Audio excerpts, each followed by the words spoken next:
This technique is actually quite easy to do, but difficult to film, so I'm going to do it several times from different angles for you.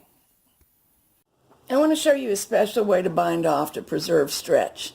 This is the bottom of a top-down sweater, and at the bottom edge I used tuck rib, which is designed to make it even stretchier than regular rib, so as to give plenty of room in the hip for flexion.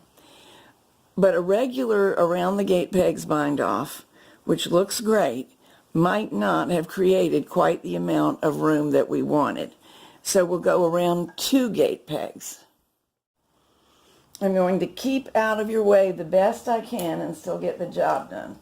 Removing the yarn from the carriage and bringing some needles forward because that's the way I like to work.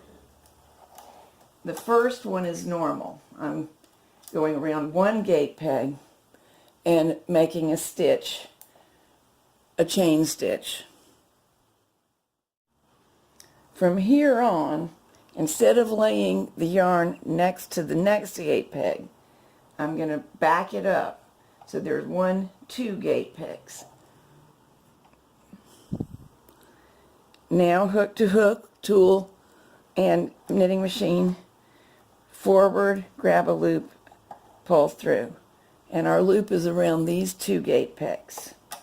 Let me move this camera and try to give you another different look.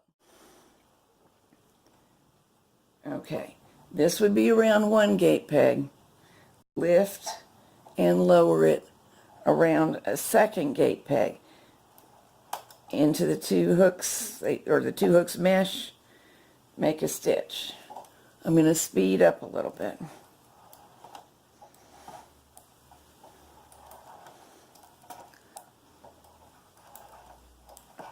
All right, I think you get the idea, but I'm going to move the camera to the other side so you get a different view.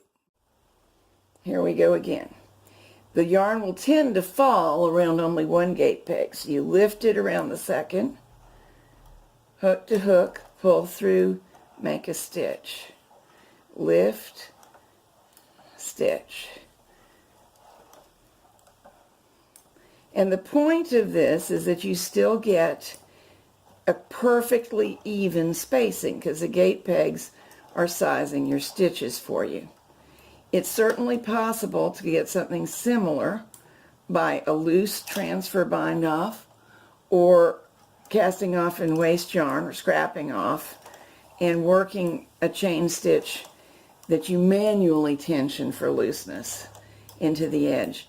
But you can get pretty fast at this, and it's a nice way to ensure an even edge. Here's the sweater I was making. It will appear shortly in News and Views and eventually go into a top-down book of sweaters.